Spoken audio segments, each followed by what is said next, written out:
Condotel na malapit sa mga pasyalan sa gitna ng Baguio bang hanap nyo?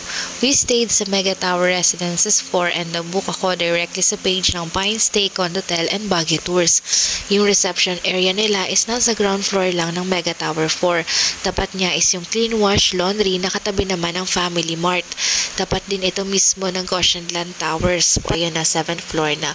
This is their comfort room and bath. Malakas ang tubig and may hot and cold shower na din.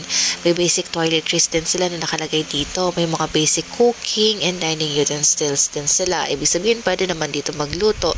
Medyo magulo nga lang pala itong mapapakita ko kasi nakapaglapag na agad kami ng gamit kasi may kasama nga kami bata. Kaya expect nyo na makalat itong mapapakita ko ha.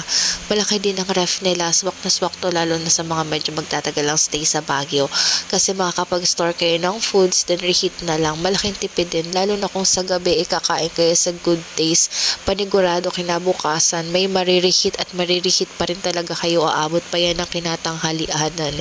And then this is their queen size bed with pull out na rin plus meron ding sofa.